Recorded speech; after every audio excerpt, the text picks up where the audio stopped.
Boa noite, pessoal. Sejam bem-vindos à terceira webconferência da disciplina Marketing Ágil com o professor André Martins. Meu nome é Cristiane Guggi, sou a monitora acadêmica dessa turma. Aproveitem ao máximo a oportunidade da webconferência para interagir com o professor André. Lembro que vocês poderão interagir através do chat, vídeo ou por meio de voz. Por isso, caso queiram fazer uma pergunta ou comentário, basta sinalizar. Gostaria também de avisá-los que essa aula será registrada e que a gravação estará disponível no ambiente Blackboard a partir de amanhã. Desejo uma excelente aula para todos e passo a palavra para o querido professor André. Muito obrigada. Valeu, Cris. Obrigadão, nossa querida mestre de cerimônias. Muito bacana. Vamos começar então aí. Boa noite para todo mundo. Dá só uns segundinhos aí para ver se tem mais alguém entrando levemente atrasado.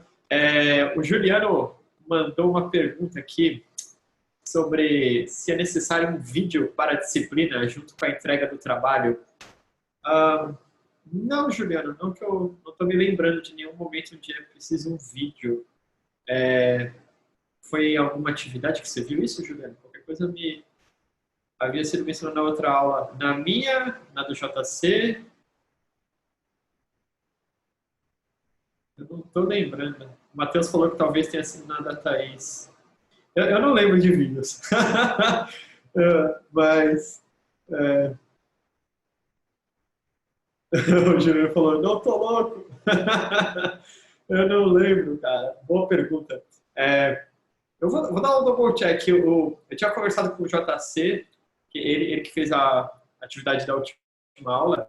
Agora eu não estou com certeza se era um vídeo. Daqui a pouco o JC vai aparecer por aí. Quando ele der um alô, a gente pergunta sobre a questão do vídeo. Mas que eu me lembro, ele tinha desenvolvido uma atividade para entrega mesmo, que ia ser sobre, inclusive, o mesmo projeto que a gente está trabalhando. Bom, fora isso, galera, como é que foi aí? Alguém tem alguma dúvida sobre tanta atividade ou as coisas que a gente conversou na última aula? Ou até mesmo na aula do JC, sobre Scrum, sobre Agile, sobre Lean, sobre o que mais vocês querem? Sobre a vida. Se não, escrevam não. Tudo feliz. Manda um hashtag gratidão aí, que nem o Juliano mandou. Tudo certo? Beleza? Bom, gente, eu vou começar direto. A gente vai começar só para nossa querida introdução do curso aqui, mas para a gente já ir avançando enquanto o pessoal chega. Fala, Renan! Então, deixa eu pegar aqui. Bom, estamos aqui de volta na aula de Marketing Ágil. Esta é a nossa querida aula de número 3, né? Eu sou o André, esse é o professor JC. Ele deve aparecer aí logo mais, vai ficar pelo chat, provavelmente. E agora a gente, né, na nossa sequência de aulas, agora a gente vai conversar um pouco sobre priorização e evolução de produto, né? Então, assim, enquanto que na aula 2 a gente estava falando mais sobre olhando de fora, tá? Onde é que essa empresa está inserida? Onde é que esse produto está inserido? O que está acontecendo do lado de fora, né? Agora a gente vai voltar os olhos para o lado de dentro, um pouco do produto, né? A gente tem aí umas entregas novamente, mesmas regras da aula anterior. A gente vai ter uma atividade que vai ter que ser entregue antes da próxima aula, né?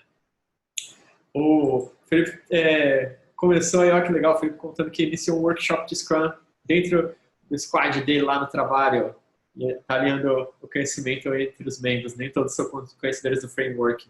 Boa, bem interessante, Felipe. A gente tem, sempre vai ser assim, né? Sempre vai ter gente nova, gente que já trabalhou, depois do tempo, lógico, vai se consolidando cada vez mais isso no mercado, mas acho que é válido conhecer essas metodologias, elas são muito boas. Eu não sei se comentei na última aula, mas eu tenho um amigo meu, developer, designer, que se a empresa trabalha com waterfall, ele não aceita a vaga, ele não vai trampar lá, porque ele se nega. Então, é um desafio. Luciano perguntou se está com eco. Ele falou que não. Cris, tá muito eco aí? Comenta aí, deixa saber também para você como é que está. E aí faltar um pouquinho. Pessoal,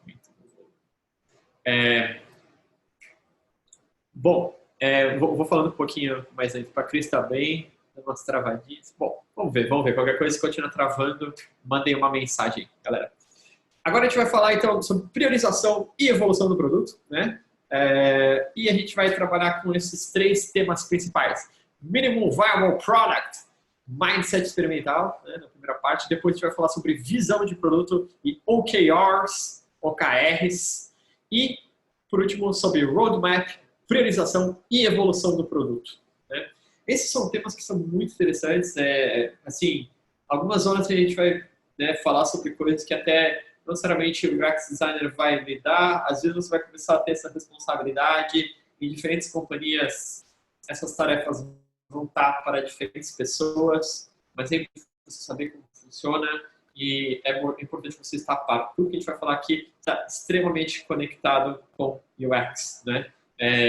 Conforme a gente sobe na nossa carreira, cada vez mais as coisas ficam sobrepondo-se, né? Então, o marketing começa a conectar tanto com o UX, que conecta com o produto, que conecta com tudo, né? Lá no alto, tudo é bem embaralhado, né? Tudo está muito conectado, né? Bom, vamos começar com Minimum Viable Product, o Mindset experimental. Pessoal, bom, alguém aqui já ouviu falar sobre MVP? Aí, já ouviu falar esse conceito? Falam ok, opa, já, muita gente, todo dia, minha vida. Beleza, então vou passar rapidinho aqui, aparentemente todo mundo confortável. A Luísa falou que tudo aqui na Cielo fica no MVP. O Matheus deu um termo, interessante termo do Matheus, porcóptico, protótipo porco. Muito bom, esse é o novo. Tem um vídeo que eu acho muito legal para vocês verem depois, que esse daqui é o Pentagon Wars, é um filme, e eles pegaram esse trecho aí, né, quando é o planejamento de uma novo, na verdade não era para ser um tanque de guerra, era para ser um carro de transporte, né, de soldados, para alocar os soldados para o fronte de batalha rapidamente. E é um vídeo de 10 minutos, assim, mas é super legal, porque ele vai mostrando, aí surgem vários generais, vários chefes, e vão sugerindo, né, mas se a gente colocar uma metralhadora, só com segurança, né, porque vai estar transportando os caras. Eles, não, mas vamos proteger, vamos colocar uma parte blindada, né, porque aí, mas deploy lá dos soldados é rápido e tal. Não, vamos colocar. E aí, tipo, todo mundo vai dando pitaco até que o negócio vira uma coisa totalmente nada a ver, com um budget estourado. E acho que é o exemplo perfeito de feature creep, né? Vocês já ouviram falar desse termo, que é a adição de features e requerimentos não planejados em um produto, especialmente depois da produção. Então, assim, todo mundo chega lá, passa na mesa, né? Sugere uma ideiazinha assim, pô, a gente podia colocar isso, colocar aquilo, né? Especialmente pessoas envolvidas, não necessariamente o usuário, né? Mas todo mundo que está envolvido no processo de aprovação, de outro time, né? O pessoal vai sempre trazendo algumas ideias, assim, né? Isso, o Newton falou flanelinha de projeto, né? Aquilo lá que fala, não, mais para a esquerda, mais para a direita. Esse é um bom nome, Newton, também. E, assim, quais são as consequências do feature creep, né? A primeira é uma refação e um aumento do tempo de desenvolvimento, né? Inclusive para UI, para UX, para desenvolvimento, para tudo, né? Outro é o custo de produção, ele sobe, né? Ficar mudando, ajustando, fazer coisa que não precisa, com certeza a gente vai acabar gastando mais tempo, né? Os features necessárias são feitas, né? Então, apostas erradas, né? Em inglês, wrong bets, né? Então, a gente coloca a nossa energia em um lugar que não precisa, né? É feito a partir do achismo, né? Eu acho que, né? A gente perde as oportunidades. Então, assim, existe um ponto que tem uma janela de oportunidade, né? Às vezes, agora é a hora de lançar um produto X, né? Depois não dá mais tempo, né? Agora não é mais hora de lançar um aplicativo de pedir comida para entregar, né? Ou pelo menos vai ser muito mais caro entrar no mercado. Outros já tem muito aplicativo super bem estabelecido no mercado, né? E outra perda de moral da equipe, né? É super desanimador, né? você ficar recebendo um monte de sugestão do nada, né? A equipe fica desanimada, né? Perde autonomia. Então, isso daí também é bem negativo. O Henrique falou, né? Agora eu tenho um nome bom para os pitaqueiros, né? O pitaqueiro literalmente é isso, né? Uma coisa importante para a gente sempre pensar é que mais features não significam mais uso, né? Isso aqui é bem interessante. Às vezes a gente pensa, nossa, e se a gente adicionar isso? E se a gente adicionar aquilo? Nossa, podia ter aquilo outro, né? Seria bem legal. E não necessariamente isso vai fazer com que a pessoa fale, nossa, agora tem mais isso, mais aquilo. Legal, vou usar mais, né? Ou outra lógica, né? Qual que a gente faz? Com isso, com aquilo ou com aquilo outro? Vamos fazer com tudo aqui, né? Aqui é quando começa a nascer o Frankenstein, né? O pessoal já está contando aí de algumas histórias de terror aí, né? O Gabriel tem um caso assim lá na empresa que ficou engavetado no meu portfólio. A gente não quer nem mostrar, né? Tem vergonha desses aí às vezes, né? Eu levantou uma pergunta: como é que eu posso provar para a equipe que existem diversas feature creeps no MVP que estamos fazendo? Ele está com esse problema agora. Vamos tratar um pouquinho disso, Felipe. Acho que um dos pontos chaves é como é que a gente pode identificar aquilo que realmente é essencial, o que realmente, né, é o core, né, é o esqueletão do negócio, né? O Newton falou, é o vídeo cassete de N cabeça, mais cabeça, né? Eu acho que é um caso de design fail. Fala, Felipe, beleza? Bom, eu acho que um exemplo disso, o que eu gosto bastante, o cara pegou uma vez, ele pegou, vou ligar todos os menus do Word, e ele tirou um screenshot, olha que legal, né? Esse aqui é o caso perfeito, né? Não, vou fazer um menu que tem sei lá o quê, um clique no outro, né? E aí, você vê como pode ficar grotesco, né?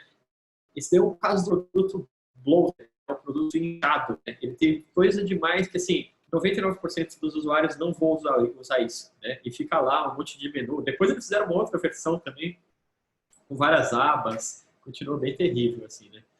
Se fizer um comparativo com alguns outros produtos, tem uns aplicativos, né, de iPad, de Android, você baixa, é uma folha branca e você escreve, né? E resolve 99% das necessidades das pessoas. O Henrique falou, tipo o navegador da minha mãe, do Note da minha mãe. O pessoal vai ligando, né? Não sabe nem como desligar, né? Até para algum... não estou falando no caso da mãe do Henrique, obviamente, mas muitos usuários têm certas limitações até de conhecimento, né? Eu vou falar até dos meus pais, eles não vão ficar, tipo, desligando as coisas, configurando e fazendo aquele específico. Eles vão abrir e usar, né? Então, assim, tem tipo de usuários que a gente tem que guiar eles um pouco mais que outros, né? Entender como é que funciona. O Henrique falou da minha sogra quando baixei o guichê de vírus, bem por aí, né? Bom, vamos para a definição de MVP, então, né? A maioria de vocês já sabe, mas vou trazer a do Eric Ries, que é aquele cara do Lean Startup, né? Ele fala, o objetivo do MVP é iniciar o processo de aprendizagem, não de terminar. Então, assim, é para começar a aprender. Então, a gente pensa assim, quando eu lançar MVP, meu produto está pronto. Não, MVP eu vou botar no mercado para aprender, né? Então, é um mindset experimental, mindset de aprendizado. Lá que naquela fase que a gente falou da aula passada, mindset do discovery, né? Primeira fase, a gente está na fase de startup aqui, né? Lembrando que isso daí vai valer para empresas grandes também. Então, assim, diferente de um protótipo, um teste de conceito, o MVP é montado não só para dar resposta sobre design de produto ou questões técnicas, é também para hipóteses fundamentais de negócio. Então, assim, ele já é algo que a gente já tem o objetivo de validar o negócio. Não só validar se dá para usar, né? Mas se, assim, o pessoal enxerga isso como um produto mesmo, né? Às vezes o negócio não necessariamente vai ter transação financeira, tá? Mas é alguma coisa que já tem que estar valendo de verdade.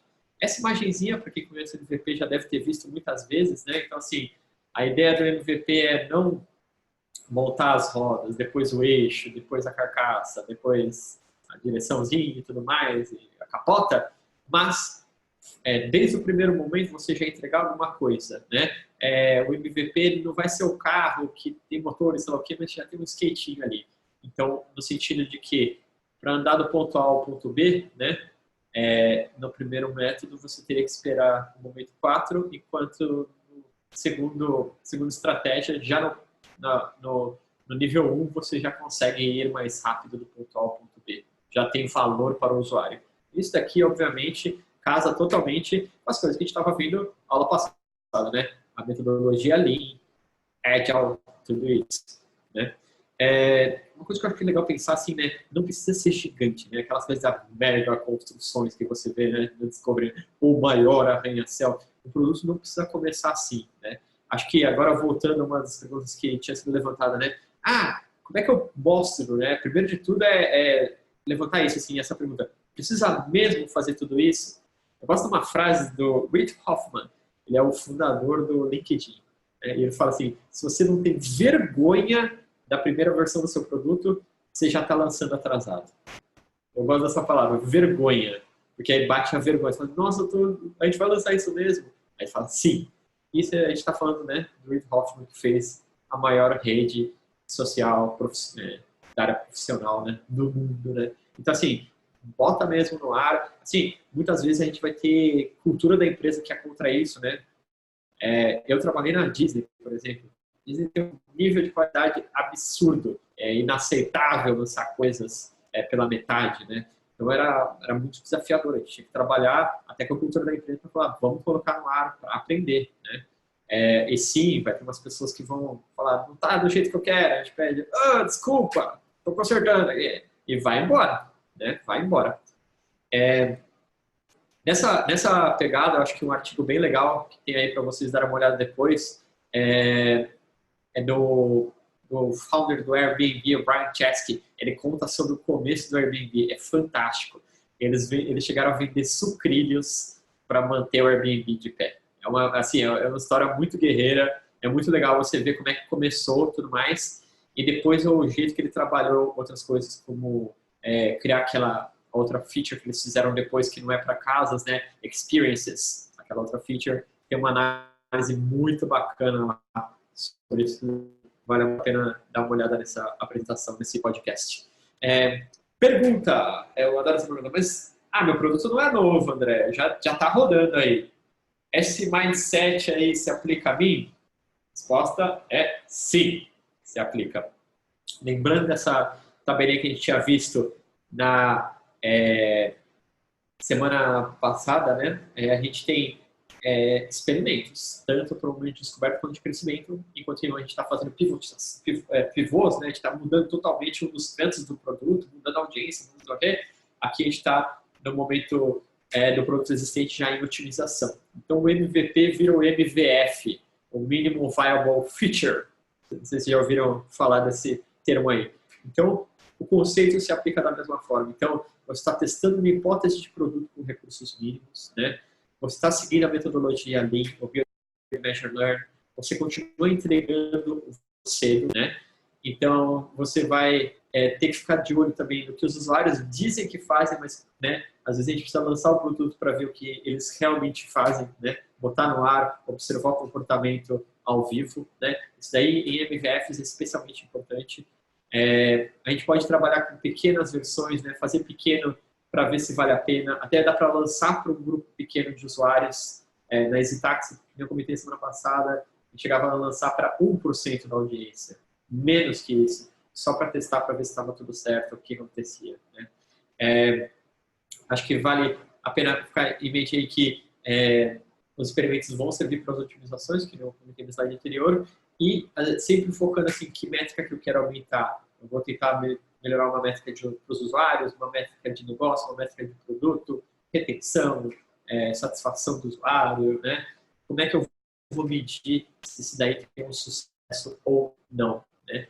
Então, assim, a lógica vale totalmente quando você está fazendo uma nova feature, quando você está solucionando um novo problema que ainda não tinha sido solucionado dentro de um problema existente, né? Quando a gente está pensando em MVP, a gente pensa muito também em lançar alguma coisa, né? Vamos lançar um novo feature, né? Não necessariamente a gente precisa lançar o produto inteiro. A Luciana trouxe uma pergunta legal. Mandar para funcionários de outra área testarem vale, André? Luciane, boa pergunta, ótima pergunta. Acho que assim, tem problemas, temos problemas se a gente fizer isso. Se a gente pedir para os outros funcionários testarem, a gente pode ter uma primeira impressão sobre alguns dados básicos, mas é bem raso, né? A gente vai saber se está totalmente insano, não faz sentido nenhum, talvez a gente tenha umas dicas iniciais, porém, se a gente vai testar algo, sempre testar com a nossa audiência, né? Então, a nossa audiência, a gente trabalha no Uber, a gente está fazendo um aplicativo, a gente vai testar, a gente fez um novo feature para os drivers, para os motoristas, testar com o motorista. Idealmente, se o motorista vai usar dirigindo, testar com ele dirigindo. Bota o celular lá do lado dele e pede para ele fazer as coisas com ele dirigindo, né? No trânsito louco da Faria Lima. Eu acho que dá para conseguir algumas coisas, mas assim, o melhor é você fazer com o seu usuário final, com certeza, porque você vai ter insights muito mais precisos, né? Muito mais confiáveis. O Nilton falou também, já fiz teste com o desenvolvedor para fazer volume para o cliente. Às vezes a gente tem uns desafios de como completar esse volume de gente, né? Mas uma coisa interessante é que teste usuário, a gente, às vezes, só falando rapidamente, né? Com 5 usuários, em média, você consegue 85%, identificar 85% dos problemas de usabilidade, em média. Né? Isso aí é a partir de pesquisa. Então é bom, até o recomendado é testar com 5 nego e vamos para frente. Né? Acho que isso é uma vantagem, não é tanta gente assim que é necessário. O Edipo falou que fica um viés na pesquisa, acho que definiu bem, Edipo. E ele falou outro ponto legal, quem está dentro de casa sabe mexer melhor nas features que o usuário novo. Se a galera que trabalha dentro da empresa já mexe com o produto, eles são experts, né? Que não necessariamente é o mesmo caso. Ou não, o caso dos nossos usuários. Viés enorme. E acho que outro ponto para ficar de olho, gente, é que qual tipo de usuário que você está tentando testar, né? Às vezes você está testando uma feature que é para o usuário que é um novo usuário, às vezes é para o usuário que é o heavy user, o que usa demais, né? Às vezes é para todos os usuários, né? Para todos se aplica. Então, assim, é legal também identificar até o subgrupo dos seus usuários, né? Bom, voltando ao ponto que a gente estava conversando, né? Que eu estava falando, não necessariamente a gente precisa construir a coisa, né? Eu vou trazer um ponto aí do Rafael Farinazzo, um grande product manager, assim, né? Introduzindo MVP, eu tento descobrir alternativas de colocá-lo no ar sem escrever código. Olha que interessante, né? Então, pelo custo de desenvolvimento e manutenção, código é a coisa mais cara que existe em produto. Olha que legal essa visão, né? Tem que ser a última opção de recurso para colocar o MVP no ar. Então, a gente faz de tudo. A gente tenta inventar algum jeito, mas como é que a gente pode validar as coisas gastando menos de energia possível, né? O Diego conhece ele, tá em Floripa, muito gente fina ele. Bom, acho que eu vou dar um exemplo, galera, que eu achei bem legal, uma das empresas que eu prestei consultoria, a Peps Games, né? E eles tinham um jogo, eles queriam ver, será que se a gente fizer uma coisa social, que o jogo você jogava sozinho, né? Será que a gente fizer um negócio social, que você interage com outros usuários, você fala com eles dentro do jogo, seria algo bacana? Eles falaram, vamos começar com o raso, assim, né? Vamos começar de um jeito bem fácil. Aí eles fizeram uma tela, era uma nova sessão, né, do game lá, e falava assim, olha, a gente vai ter um monte de interação super legal, com várias pessoas dentro do game. Clica aqui. Ele tinha um botão. Aí você clicava, aí saía para outra tela e falava assim, legal, em breve vamos dar notícias. E era isso. E o que eles estavam fazendo? Com isso, eles estavam medindo quantas pessoas clicavam naquele primeiro botão. E aí para validar, tem tanta gente interessada nisso, e tinha uma ilustração bonita, tal, um negócio meio, né, empolgante, tal. Mas no final não teve tanta gente que ficou no botão. Eles falaram, então não vamos nem entrar nesse negócio de social para esse game específico. Ninguém quer, né? O pessoal nem clica no botão. Imagina se a gente ficar construindo um monte de coisa depois, né? Então, assim, sempre pensar num jeito enxuto, né, de validar, um jeito, reduzir os tipos de energia. Felipe perguntou, qual game é esse? Não era o Maibu, era um dos games da Peps Games. Era um game, eu vou lembrar o nome, é um game que você é um cara, um youtuber. Eu já vou lembrar do nome do game, mas é da Peps Games. E aí eles acabaram decidindo por não prosseguir com esse feature, né? Eu acho que é um exemplo bem bacana. Gente, o Matheus perguntou, no slide anterior, o product estava como maior que feature?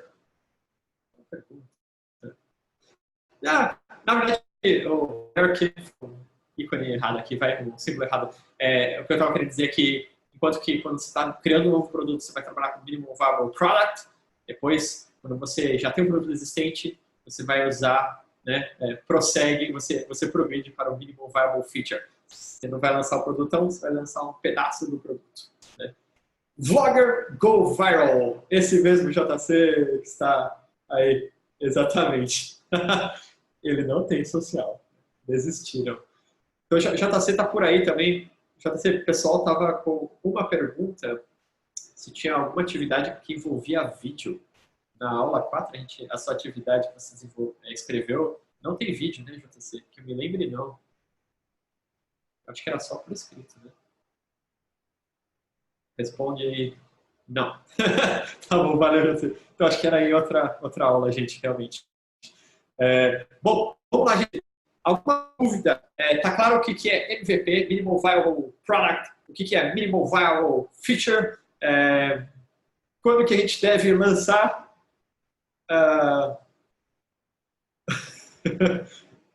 Se quiserem fazer um vídeo, pode fazer. Eu já sei falando. Bom, tudo jóia? Beleza. Vamos para o próximo passo. Vamos falar sobre visão de produto e OKRs. OKRs. Em brasileiro. Então, vamos lá. Eu gosto muito dessa organização aí, né, sobre começando com o porquê. Eu não sei se quem já viu o Simon Sinek, ele tem um grande vídeo que ele fez daqueles TED Talks, que ele fala sobre você tem que começar com o porquê, né? Que as grandes empresas começam com o lado de fora e vão para dentro, né? O que a gente faz? Aí eles definem como e inventam o porquê, né? Fala que não. As grandes empresas fazem de dentro para fora. Elas começam com uma razão de existir, né? Um porquê. Depois elas explicam como a gente vai realizar isso e aí depois a gente vai falar o que a gente faz por consequência, né? Mas ela tem um princípio, assim, né? Ela tem algo que é a grande razão dela existir, né? Então, assim, qual que é a sua causa, né? Do que você acredita, né? Acho que esse jeito é uma coisa bem legal da gente pensar quando a gente pensa sobre o nosso produto, sobre a nossa companhia, né? Como UX designers também, né? Esse é o Simon Sinek, esse cara aí. Então, assim, ele traz essa frase, né? Toda companhia, organização, grupo, com a capacidade de inspirar, começa com uma pessoa, um grupo de pessoas que se inspiraram em fazer algo maior que elas mesmas. Né? Então, esse é o porquê, né, que ele estava falando, né? Eu acho que esse começar com o porquê é aquele que vai ser a base a gente definir o que é a visão, né, da nossa empresa. Matheus falou bem, um propósito, exatamente, Matheus.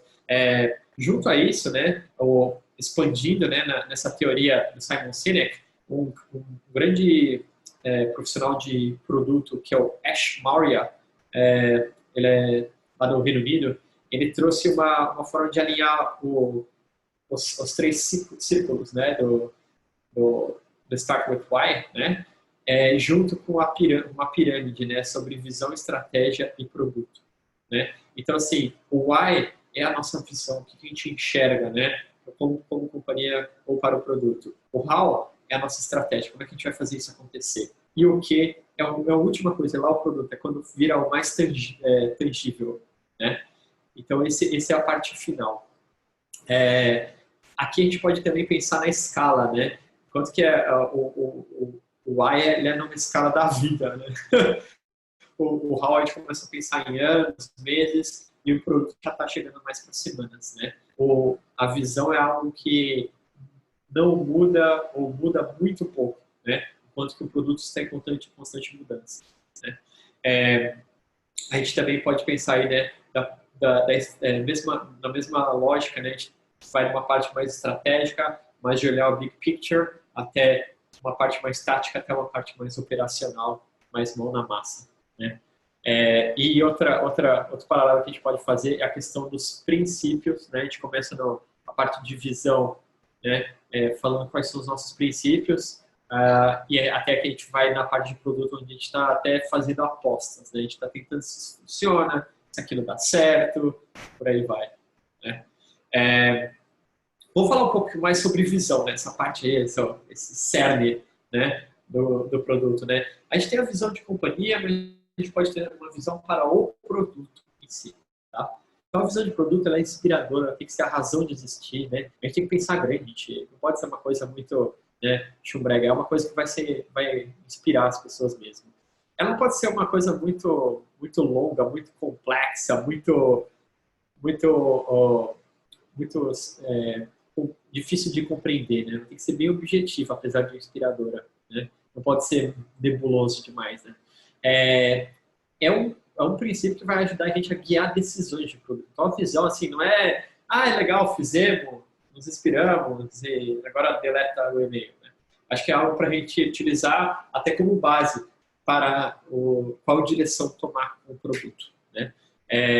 Que nem eu estava falando, ela é atemporal, ela é pouco volátil, a ideia não é que ela se altere e, que nem eu falei, uma das bases da decisão de produto. Vamos trazer algumas visões interessantes da visão de companhia, visão de produto. Uma primeira aí do Google, né? Organizar a informação do mundo e torná-la universalmente acessível e útil. Da hora, né? Bem legal, assim.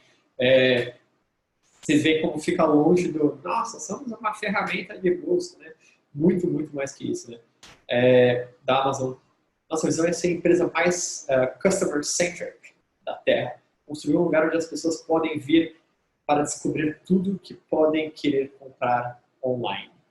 Tudo, né? É uma visão bem ampla, né? Bem grande do que a Amazon deve ser. Bianca foi bloqueada pela Amazon.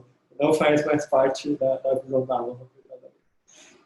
Twitter, nossa missão, oferecer para todos o poder de criar e compartilhar ideias e informação instantaneamente, sem barreiras. E o legal é que a visão deles tem um tweet.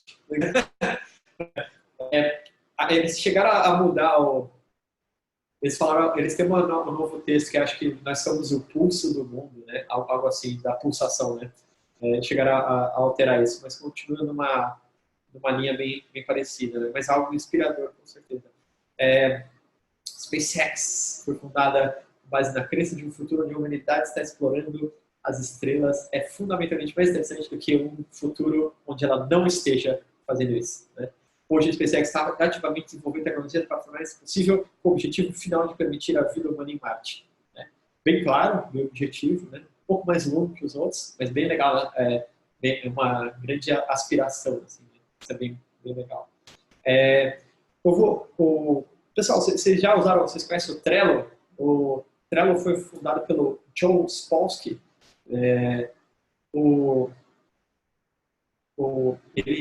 Ele tem um modelo que ele fez sobre como escrever uma visão. Eu já estou trazendo uma coisa legal aí, que a visão ela deve ser ampla o suficiente para abarcar a expansão dentro de um universo determinado, mas, ao mesmo tempo, ser algo que efetivamente guie as decisões da empresa, né? Não pode ficar muito aéreo até o ponto de que ninguém sabe o que isso significa, né? Virou latim, né?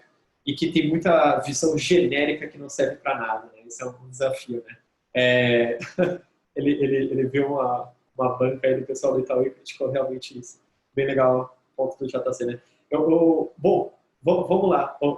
A do Itaú, ele está trazendo ali para vocês refletirem e verem o que vocês acham. O Joe Spolsky, ele trouxe esse... O blog está aí. Os cachorros sempre participando das nossas apresentações. Ele tem esse modelo aqui que eu acho bem bacana para escrever a visão, né? Ele fala de um jeito bem, uma receitinha, né? Para o consumidor novo, qualquer que seja, que tem uma necessidade, deseja oportunidade, qualquer que seja, o nome do seu produto é aí você fala de categoria de produto que você faz parte, qual que é o benefício-chave, o que você oferece, né? Uma grande razão para compra. Diferente de alternativas, competidores, versões velhas, né, que você está substituindo, o nosso produto, você apresenta a sua proposta única de valor, né? Acho que esse daí é bem legal porque ajuda a gente a organizar uns pontos chaves, né? O modelo esse daqui é o único, tem que seguir isso aqui? Honestamente não, mas ele ajuda a gente a pensar em alguns pontos chaves. Até conectando com o que o JC tinha mencionado, isso daqui puxa mais para algo acionável, né? Para algo mais pé no chão, né? Outra coisa aqui, né? OKRs, né? Vamos falar agora sobre OKRs. Então, Objective and Key Results. Depois que a gente já tem a visão, a gente tem que começar a organizar quais são os objetivos, os resultados associados a esses objetivos que nós queremos atingir, né? Então, assim, primeiro começa com os objetivos, né? Baseado na visão, que os objetivos que a gente tem que almejar, né? A gente tem que conseguir atingir isso, isso e aquilo, né? E assim, como é que a gente vai chegar lá para atingir esses objetivos? Aí a gente pode definir esses certos resultados. OKRs é uma técnica que é bastante utilizada, que a gente pode aplicar em vários tipos de situações, tanto para a empresa como um todo, quanto para o produto, que é o que a gente vai analisar mais aqui, né? Tanto que a gente pode depois descer para um time ou até para uma pessoa, né? Muitas empresas chegam a utilizar essa metodologia em todos esses níveis, né? Acho que é bem legal porque torna tudo bem prático, né? Ajuda a gente a guiar as nossas decisões. De novo, os nossos objetivos tornam-se, do ponto de vista de negócio, atingir, né, esses key results, né? Em geral, é legal ter 3 a 5 resultados por objetivo, né? E, em geral, é comum fazer uma revisão a cada quarter, né? A cada 3 meses desses OKRs, né? O Ed me pergunta, é uma aplicação da missão ou a missão em outra aplicação?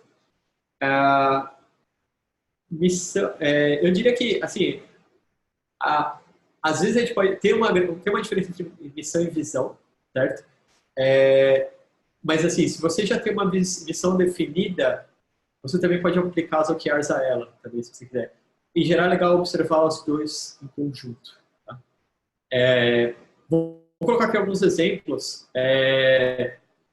No caso dos objetivos, né? Então, aí tem alguns exemplos que você pode ver, né? Por exemplo, lançar com sucesso a versão 3 do produto, né? Então, assim, essa versão 3, para ela ter sucesso, ela tem que ter um resultado de 10 mil sign-ups, publicação em 15 sites e tem que aumentar a conversão para 2%.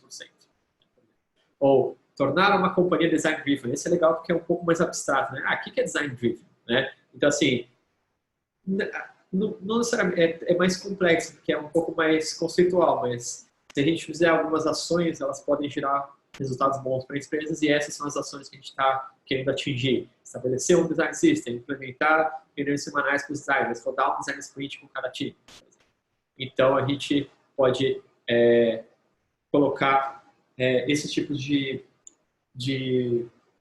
key results para cada um dos objetivos, tá bom?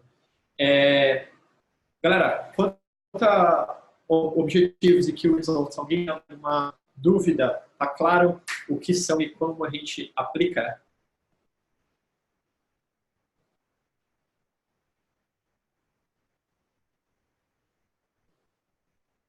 O Juliano perguntou sobre DDD.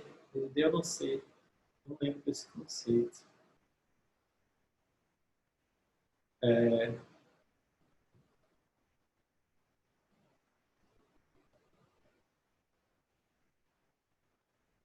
Não cheguei a trabalhar com esse ponto, Juliano. Não sei dizer. Vou dar uma pesquisada para ver isso daí. Depois eu retorno para você, tá? Talvez seja alguma outra metodologia paralela aí.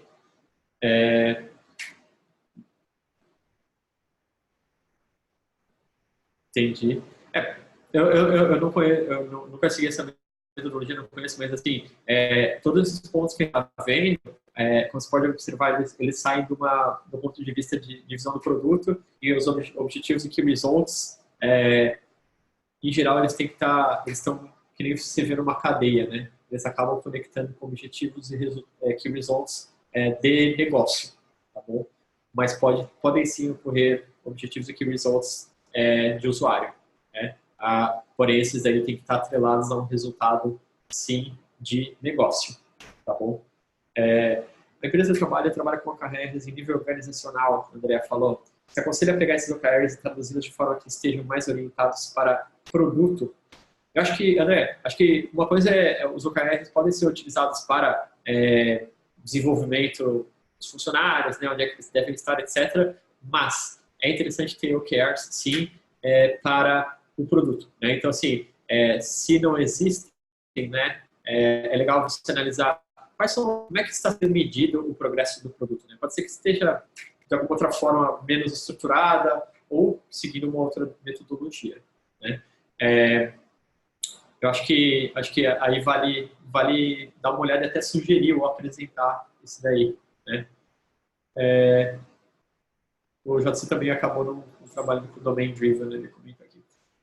Bom, gente, vou dar uma seguida aqui.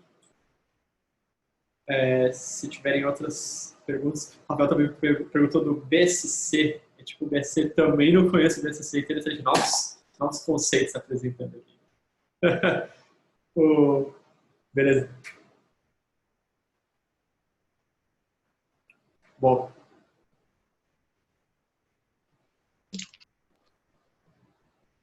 Ok, vamos seguir já o eu estou interrompendo aqui no chat, estou causando, né, cara? Foi mal. Não, deixa eu responder só um pouquinho aqui das dúvidas.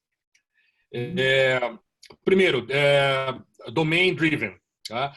Domain Driven é uma forma de tentar trazer para qualquer outro desenvolvimento um pensamento de código de programação. Quando você programa, você tem uma forma de pensar na formação de código que, enfim, é uma forma de se pensar quando você está codificando alguma coisa. Tá? Então, quando você quer classes, entidades, etc. E o DDD é uma forma de pegar essa forma de se pensar quando desenvolve código de programação e trazer para o desenvolvimento de qualquer coisa. É uma outra metodologia, existem várias. Eu, como comentei, nunca trabalhei com DDD. Tá? Então, ela também é, se não me engano, uma metodologia do tipo ágil, né? Lembrando que ágil é um tipo de metodologia, mas eu não, pelo menos assim, baseado em experiência, não a vi sendo utilizada em algum lugar. E o BSC, que é o Balanced Scorecard, é uma forma visual de você organizar os OKRs. Então, você pode usar os OKRs, desculpa. Você pode pensar em OKRs e na hora que você vai estipular metas, você pode utilizar o BSC para estipular as metas, grupos de metas para o OKR. Então, o seu K, por exemplo, seus Key Results, vão ser geralmente o intermediário do Balanced Scorecard. Então, no Balanced Scorecard, se você tem um BSC de 3 metas diferentes, o seu K vai estar no meio. E aí você tem o acima e o abaixo. Tá? Então, não sei se respondeu as suas perguntas. Perfeito. Acho que, até complementando alguns pontos do JC, né, os OKRs, né, dá para utilizar, por exemplo, Waterfall, dá, né, assim, não necessariamente vai entrar em conflito com aquilo, né, assim, OKRs a gente está muito mais agora num nível mais alto, digamos assim, né, a gente está observando, né, os objetivos do produto inteiro, ou até mesmo da empresa inteira, né, então, assim, eles não entram necessariamente se a empresa vai ser ágil ou não, né? Existe essa flexibilidade. Lógico que a maioria das empresas acabam se usando ágil, né?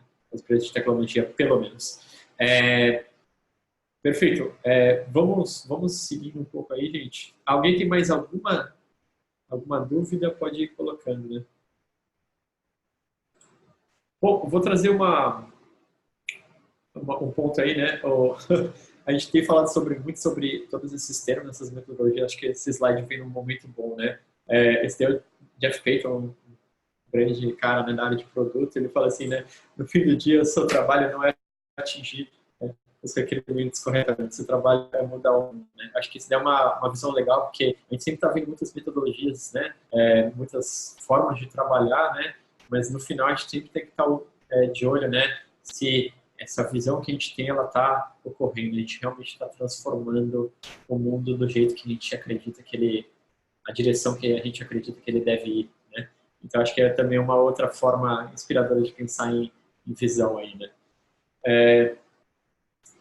Gente, vamos passar agora para um outro tema agora, que é Roadmap, priorização e evolução do produto.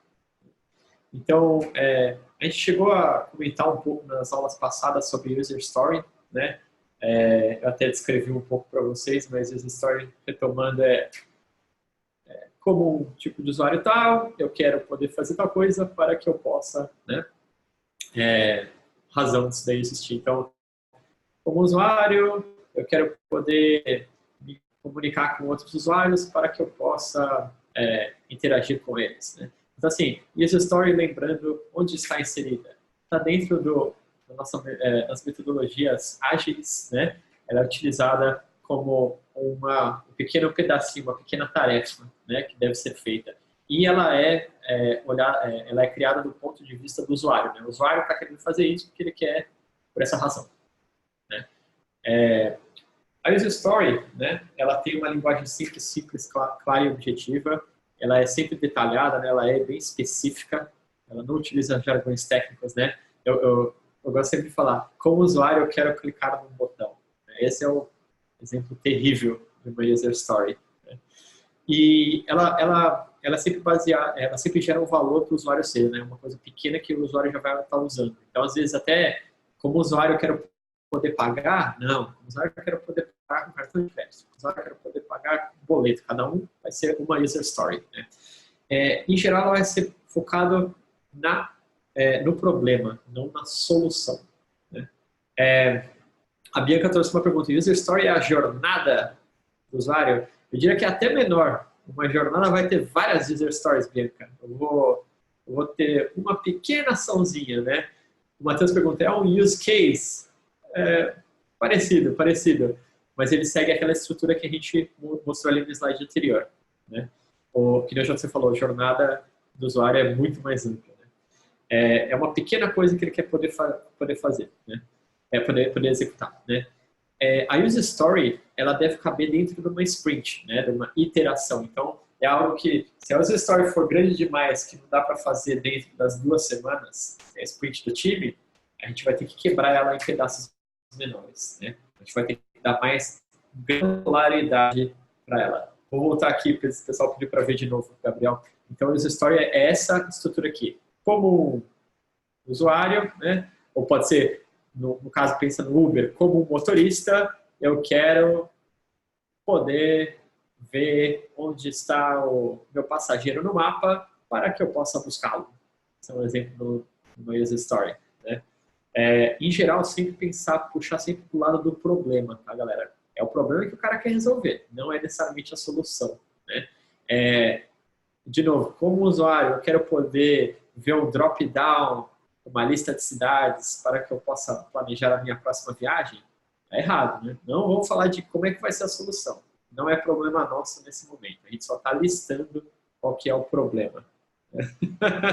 Você está dando outros exemplos divertidos aí. Aí, o Matheus deu um exemplo para quebrar tudo. Muito bom. Certíssimo, Matheus. É o problema do Matheus. Ele está querendo resolver. Em geral, quando a gente está lançando na sprint, a gente já tem que estar com um protótipo junto. A gente traz os user stories e fala assim, ó, e aqui tem um protótipo mostrando como isso vai ser resolvido. A gente viu isso daí um pouquinho na semana passada, né? Lembrando que é legal que a cara do negócio já esteja um pouco mais clara quando chega dentro do time de desenvolvimento. O Felipe trouxe uma pergunta. Do ponto de vista de dev, as tasks para se atingir uma user story tem sentido mais técnico, certo? Estou tendo muito problema com isso. Tenho que traduzir minhas user stories em histórias técnicas. Vocês conseguem me ajudar? Felipe, bom ponto. Eu acho que quando a gente está explicando as stories, primeiro de tudo a gente tem que começar com as stories em si, né? Aí você descreve dessa forma. O usuário está querendo fazer isso. Depois, o Ed falou, você tem que traduzir, já não é user story. É isso, né? Acho que assim, às vezes, user stories são trabalhadas de diferentes formas em empresas. Algumas empresas trabalham de uma forma bem simples, outras vão adicionar junto com a user story definition of done, que é o que define se a sua user story está feita. Pode colocar alguns detalhes extras. Se vocês olharem, por exemplo, dentro do Scrum, dentro de outras metodologias, tem uma lista de opções de bagagem, de anexos que ficam junto da user story. Vale a pena dar uma olhada. Porém, é legal que a gente comece sempre com um problema para o usuário, né? Senão a gente pode acabar entregando a solução para o time e o time, né, segue aquela solução, sendo que poderíamos explorar outras, certo? Quando a gente tem os stories, né, o que vai acontecer, quando a gente vai, né, o produto começar a rodar, a gente vai ter muitas user stories, muitas. né? Então a gente vai criar um product backlog, né? Uma lista de coisas que a gente tem que fazer. Às vezes tem coisas que a gente sabe que a gente nem vai mexer muito, né? A gente fala, precisa criar um sistema de pagamento por Bitcoin. Mas ninguém está usando isso daí de Bitcoin ainda, então a gente vai resolver depois. Então a gente só escreve lá pagamento de Bitcoin, a gente deixa lá. Quando a história não está muito bem explicada, aí a gente chama ela de épico. Ela é um blocão, que a gente sabe que a gente tem que dividir em pedaços menores, mas a gente não está dividindo, a gente larga lá como um épico, né? Mas quando chegar a hora de entregar isso para o time começar a trabalhar, a gente tem que dividir as user stories, o épico em user stories, certo? O product backlog ele vai ter um monte de coisa, né? Mas a gente sempre tem que puxar aquelas que vão ser os épicos ou as user stories que vão dar mais valor para o usuário ou tem mais importância para o negócio, né? E aí, user stories, depois que entra no time lá, uma user story pode ter várias tarefas, né? Para eu poder ter um chat, eu vou ter que criar um banco de dados, sei lá o quê. Tem que criar a página de front do chat. Tem que fazer o design, a UI da tela de chat. E por aí vai. Então, tem várias tarefas associadas a uma user story, né? Bom, a Marcela deu uma dica aí. Com Dev, a story tem que ser bem binária. Acho que é legal, né? Tem que ser bem claro, assim, né? Acho que esse ponto é válido, né? Não pode ter muita ambiguidade, né? Conforme a gente tem as stories, né? Assim, um jeito legal de pensar, e aí a gente está indo um pouco mais para o caminho da jornada, né? A gente tem o User Story Mapping, que não é o Customer Journey Mapping, é o User Story Mapping. A gente pega essas User Stories, né? Cada User Story é um cardzinho amarelo aqui, né? E a gente pega assim, a gente começa a organizar a jornada toda do usuário, né? Lá por exemplo, nesse exemplo aí no rosa e no azul, né? A gente está listando toda a jornada do usuário para completar uma certa tarefa. E a gente fala, nossa, seria legal que ele pudesse, né, resolver esses problemas em amarelo. Porém, a gente não precisa resolver tudo de uma vez, né? A gente pode selecionar algumas coisas para serem resolvidas primeiro e outras depois, né? Acho que quando a gente está... Vou dar uma paradinha que o Guilherme perguntou do épico. Vamos só rapidinho. Guilherme, o épico é assim, se eu escrever alguma coisa, tem o problema tem que resolver o problema de colocar Bitcoin lá. Provavelmente colocar Bitcoin lá, né, essa frase, um monte de partes pequenas, né? Adicionar o sistema de pagamentos para Bitcoin, aceitar a transferência de Bitcoin para real, sei lá o quê. Então, assim, o épico é quando a gente coloca uma anotação sobre algo para fazer, mas a gente não quer perder muito tempo dando os detalhes dela. A gente não vai quebrar ela em user stories, tá? Ela não tem granularidade o bastante para ser passada para o time, mas a gente também não vai perder tempo, por enquanto, com ela, porque a gente não vai passar para o time ainda. Então, a gente guarda ela como um grande bloco, uma grande tarefa que a gente vai fazer mais para frente. Resumindo, é isso. Me diz se eu expliquei. Beleza, valeu. O Diego comentou usar muito Gira para isso. O épico é bem uma ferramenta como o Gira, o Trello, a Asana, né? Tem várias ferramentas para isso. A Mariana está falando que parece o dia dela. Bom, voltando. Então, assim, pensa assim, por exemplo, nesse exemplo aqui que a gente está vendo, lá na primeira coluna, né? O usuário está tentando fazer uma busca de um e-mail, por exemplo, né? A gente pode fazer um monte de tipo de busca. O cara pode buscar por uma palavra, ele pode preencher mais de um campo, ele pode anexar uma coisa para fazer uma busca através de uma imagem, ele pode buscar dentro das subpastas do e-mail dele, né? Tem um monte de coisa que dá para fazer com busca, né? Cada um desses amarelos é uma user story, né? Ele é pequeno bastante para a gente poder trabalhar com ele. Porém, a gente não precisa fazer tudo isso de uma vez só, né? A gente pode simplesmente procurar por palavra, simplesão, e já era. Na primeira versão só vai ter isso. No MVP vai ter esse daqui. O resto vai ficar para as próximas versões. Nesse caso aqui, isso daqui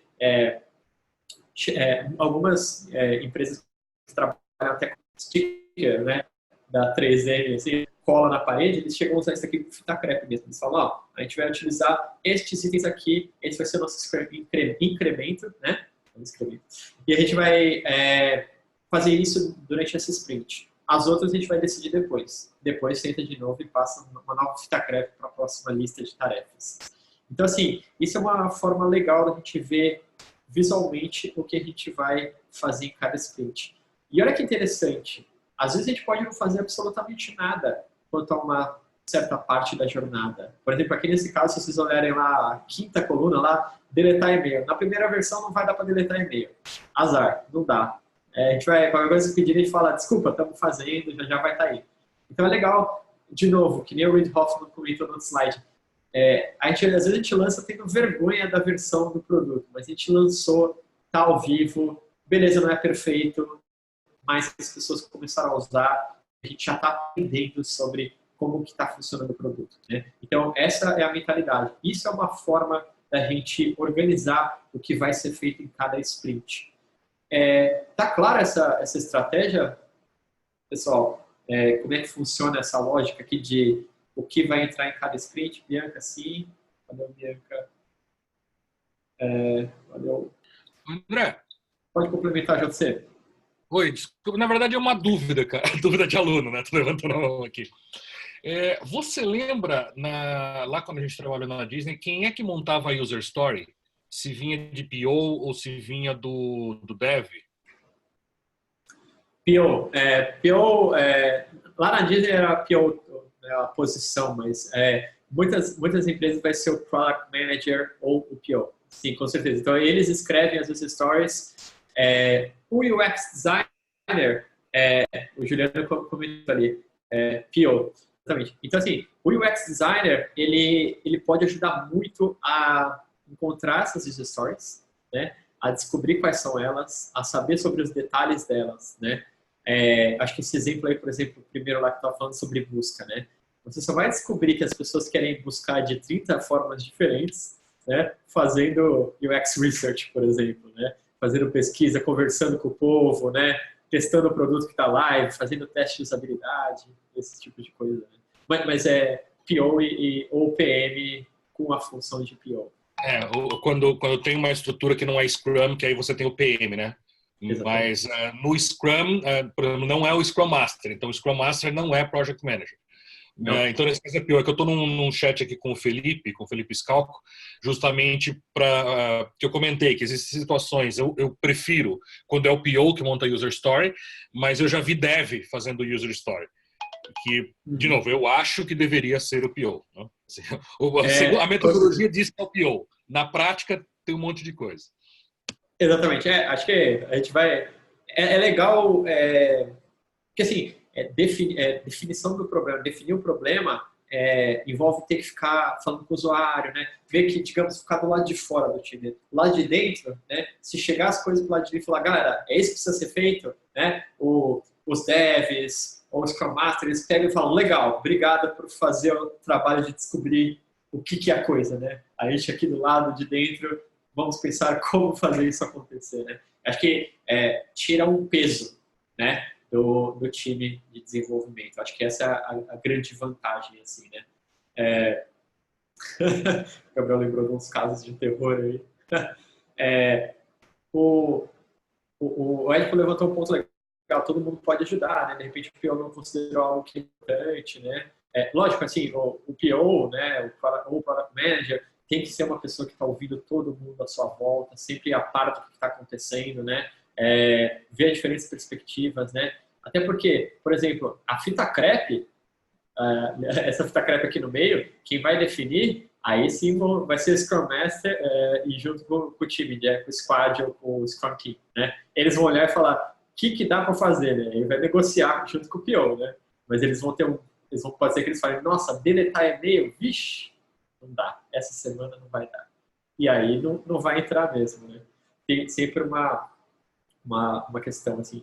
Outro ponto, né, que o Érico trouxe, né, o PO é o ponto focal. Acho que essa frase é boa, porque assim, o que acontece, né? Qual que é a grande vantagem do PO? Ele vai segurar a muralha do castelo, porque vai ter um monte de gente vindo, um monte de demanda, né?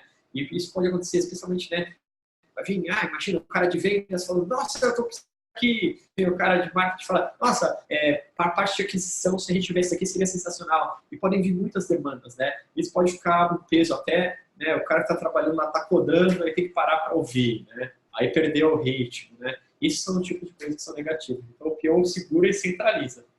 Traz para mim, beleza, valeu, vou dar uma olhada aqui. Enquanto que o resto do time pode trabalhar um pouquinho mais de paz, digamos assim, né? com amor, segundo o Felipe, acho que é um bom ponto. Né? Acho que quando a gente pensar, né, quando a gente está olhando assim, né, lá na nossa, vou até voltar rapidamente, nessa lista, né, como é que a gente traz para o time trabalhar, né? Quais são as coisas que a gente vai passar para o time trabalhar, né? O que a gente decide que vai primeiro? Uma das melhores coisas que eu gosto, né, sobre priorização é qual que é o tamanho do problema. Né? Então, assim, usuário. Então, assim, qual que é a intensidade e qual que é a recorrência, né? Eu gosto de pensar num paralelo que é o seguinte, pensa assim eu tenho uma dor de cabeça leve, ela ocorre uma vez por ano e eu não vou fazer nada sobre ela. Né? Agora pensa assim, eu tenho uma enxaqueca, eu estava correndo todo dia e eu não consigo mais trabalhar. Né? No primeiro caso, eu nem vou ligar. No segundo caso, eu vou pagar qualquer coisa para resolver. Né? Eu vou falar, leve meu dinheiro, por favor, eu quero o remédio. Né? Então, assim, eu acho que é legal pensar nesses dois critérios quando a gente analisa os problemas do usuário. Né? Porque se a gente ficar pegando, o usuário vai ter eternamente um monte de problema, um monte de melhorias. Né? O trabalho do produto é eterno, né? Nunca acaba. Se acabar, o produto provavelmente vai estar fechando daqui a pouco. Ou o UX designer se torna desnecessário. Né? Acho que os problemas eles têm que ser hierarquizados. Essa é uma das formas que eu gosto bastante. O Steve Blank, que é da parte de startups e Customer Development, ele usa muito esses dois critérios. Né? Então, assim, pegando um exemplo real assim, de produto, se a gente tem um motorista de Uber, né? Aí ele fala, nossa, eu queria que quando eu aceitasse a corrida fosse direto para o mapinha. Legal. Quantas vezes isso ocorre por dia? Todas as corridas. Tá, 500 vezes por dia, beleza. E qual que é a consequência disso? Assim, né? Quando você, isso aí não acontece, né? E aí, como é que é? Então, quando isso não acontece, eu fico trocando de mapa aqui e aí eu tenho medo de bater o carro. Tá, bom, aí você pensa, uma consequência grave aí, né? Então, assim, sempre observa esses dois aspectos quando você estiver olhando as user stories, quando você estiver observando os problemas do usuário, tá bom? Outra forma de priorizar, que eu gosto bastante, é o Kano, né? Que é um japonês que inventou esse modelo, eu acho que é bem legal, que ele separa. O Kano Model, ele olha muito do lado externo, né? Como é que a gente está posicionado dentro do mercado com relação aos concorrentes, né? E como é que a gente se posiciona, né? Porque, assim, o Kano Model torna-se válido, especialmente quando já tem uma certa concorrência. Então, assim, começam a existir produtos e o próprio usuário começa a criar expectativas sobre o produto. Né? Então, se você olhar aqui, né, a gente tem algumas coisas que são delighters, né? Se não tiver, ninguém liga, mas se tiver, é legal. Por exemplo, assim, você sabe aquele chocolatinho que você entra no hotel, aí você tem um chocolatinho, você fala, que legal, um chocolate, olha que bacana, né? É uma coisa assim sensacional, né? Outras coisas, se não existe, não estou satisfeito com o produto. Mas se existe, eu não vou te dar parabéns também. Era o que eu já estava esperando para esse produto. É um basic need, uma necessidade básica, que é esse que está ali embaixo. Né? Então, assim, esse caso, pensa assim, eu peço comida pelo aplicativo e eu espero que a comida chegue, né? Se a comida não chegar, eu vou ficar chateado, né? Se o cara se perder e não tiver uma atualização de que foi cancelado, eu vou ficar bravo. Né? Então, é um basic need. O iFood tem que ter isso. Pronto. Uma coisa interessante é que, às vezes, certas features, elas podiam ser um delight, algo fantástico, que virou um basic need. Então, assim, sei lá, no exemplo mais antigo, né? Já teve um momento em que, nossa, um carro que tivesse, sei lá, vidro elétrico era um delight, né? Pedia para a gente, para uma certa camada do consumidor, é basic need. Ah, legal que tem vidro elétrico, eu não vou achar fantástico o carro por ter vidro elétrico, né? Para várias escalas já virou. Nos Estados Unidos, por exemplo, e nos países do primeiro mundo, ar-condicionado no carro. É um basic need, né? O cara mora em país frio, tem que ter ar-condicionado. Já virou algo meio padrão, né? Então, assim, as features ou os problemas solucionados, eles podem mudar de posição aqui, tá? A gente tem outros que são unidimensionais, né, de performance. Então, assim, às vezes, para quem, de novo, vai de carro, quem vai de carro de corrida, quanto mais rápido, melhor. Ou a minha net aqui, eu gosto de velocidade da minha net. Então, velocidade da internet do meu Wi-Fi é unidimensional. Quanto mais velocidade tiver, melhor. Até que chega um momento, talvez eu não ligue mais, eu não perceba. Mas eu valorizo, né? Então, assim, e tem alguns casos que é o invertido, eu nem comentei, mas assim, algo que você está fazendo de muito errado. Quanto mais você resolve, mais dissatisfeitos os usuários ficam. Mas é muito, muito raro. Acho que duas perguntas, que essas duas que estão embaixo direita aí, são válidas para a gente pensar. Porque eu estava falando, quando você está observando sua posição com relação ao mercado, né? Então, assim, como eu vou me diferenciar? Eu posso criar um delighter que ninguém tem, eu posso oferecer algo a mais. No caso, o Uber fez isso muito bem quando ele entrou, né? Ele se diferenciou com, nossa, você entrava no carro, aí tinha aguinha e balinha, e o cara era educado, né? E naquela época, era uma época que, honestamente, os taxistas estavam muito relaxados, né? Eles deram uma acordada depois, mas naquela época era uma época que eles estavam bem em qualquer coisa, não todos, mas muitos deles, né? E assim, era um delighter. Depois foi virando mais ou menos, eles abandonaram isso daí, né? Mudaram a estratégia de negócio deles. Hoje em dia, você tem que trazer uma água com gás e uma balinha para o motorista do Uber. Né? Mas, bom, isso é uma forma de diferenciar, né? Está todo mundo aqui, vou me diferenciar. Então, é legal você observar o mercado, pensar do ponto de vista do usuário, o que eu posso fazer para me diferenciar. E o outro é o neutralizar, né? Então, se você, por exemplo, está na liderança do mercado, mas você está fazendo algumas coisas, você resolve problemas A, B e C, e esse cara está resolvendo problemas B, C e D. E aí você vai falar com os seus usuários e tem os caras que estão jogando na tua cara. Mas você não resolve o D. Você resolve A, B e C, mas você não resolve o D. E ele resolve. Então você vai neutralizar, você vai começar a atender a demanda ou o problema D também. Então eu estou neutralizando o meu competidor. Eu estou removendo aquilo que era uma proposta única de valor dele e pronto, estamos de volta pau a pau aqui no mesmo nível da competição, tá bom? Tá claro aí os pontos do Kano Model? Se tiverem alguma dúvida, podem trazer. Né? Bom, todas essas coisas que a gente está falando são formas de priorizar, né? Ajudar a definir o que a gente vai fazer primeiro. Né? Acho que quando a gente está trabalhando aqui, eu te comentei, a gente tem o Kano Model, a gente tem frequência e intensidade, a gente pode usar pesquisa de usuário, né, UX Research, pesquisa de UX, de forma geral, personas vão ajudar a priorizar as métricas de negócio e de produto, elas vão poder ajudar a gente a priorizar, sejam elas estruturadas como OKRs ou não, né? A gente vai poder priorizar através da visão do produto, né? Então, assim, caso de dúvida, a gente sempre pode ir para a visão, mas a gente está indo para a direção que a gente quer ir com este produto ou não. Né? A visão de produto é importante. Outras coisas que a gente pode também fazer, análises competitivas, análise heurística, né, de outros produtos. Né?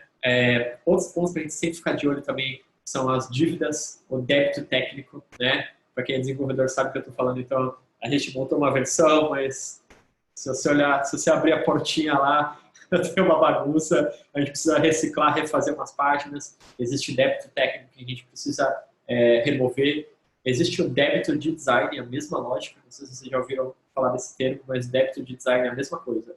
A gente foi fazendo, foi na correria, mas tem um monte de página que o design está uma porcaria, a UI está horrível, não seguem os nossos padrões, a gente tem uma nova identidade, está tudo desatualizado e a gente tem que pagar essa dívida alguma hora, porque a gente está pagando os custos de não ter consertado isso. Então, existe o débito de design também. E a questão de fazer melhorias para ter mais velocidade. Às vezes, se a gente mudar certas coisas, o time vai andar mais rápido, né? Montar um design system, por exemplo, pode fazer com que o nosso time ande mais rápido, porque agora a gente tem 12 designers trabalhando e está ficando complicado manter uma união de estilos, de tipografia, etc., com tanta gente trabalhando no produto ao mesmo tempo, né? Então, é outra questão que deve ser considerada na priorização, né? E existem certos grupos também que influenciam na priorização. Então, às vezes até de forma complexa, né? Que às vezes, né, não pode ser tão saudável, mas às vezes os investidores vão ter influência, os founders, né, da empresa, os clientes, às vezes muita empresa, né, que trabalha B2B, vão ter clientes grandes que tem uma grande influência, né? Se o cliente é responsável por 80% do faturamento da empresa, ele vai guiar o produto de uma forma absurda, né? E também os competidores, né? Que a gente está falando do caso do Canon Model, entender o que acontece do lado de fora também pode ser uma estratégia útil, né? E tudo isso envolve priorização, né? Acho que assim, a gente falou muito sobre o papel do PO, né? E com certeza essa é a pessoa que vai estar cuidando disso, né? Mas conforme a gente cresce na nossa carreira, cada vez mais a gente vai, as separações entre as disciplinas ficam mais nebulosas, que eu estava falando.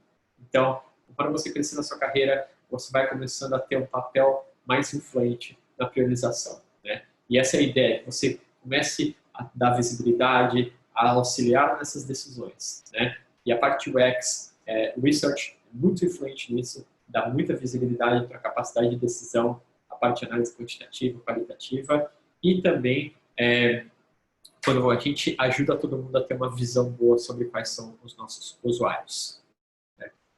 Eu trouxe uma frase aqui, né, sobre, né, como é que a gente lida com tudo isso, né? Uma visão, né, do Alto Big Picture aí, do Fábio, que é um amigo meu, né? Ele está dizendo, né, como é que a gente mantém o produto centrado no usuário enquanto balanceia vendas, marketing, necessidade de negócio, tudo isso que a gente está falando, né? Acho que do nosso canto aqui, né, sempre continue conversando com os seus usuários, conduzindo entrevistas, questionários, e continuamente refinando as suas pessoas e testando o produto. Você precisa ter certeza que o seu time entende o ponto de vista do consumidor, as suas necessidades e por que eles estão usando o seu produto ou serviço. Essa fica a nossa missão aqui no canto de UX, né? A gente tem que trazer isso para a empresa. E trazendo isso, a gente vai estar contribuindo para que a gente tome uma direção correta, que a gente alcance a visão que a companhia está almejando, né?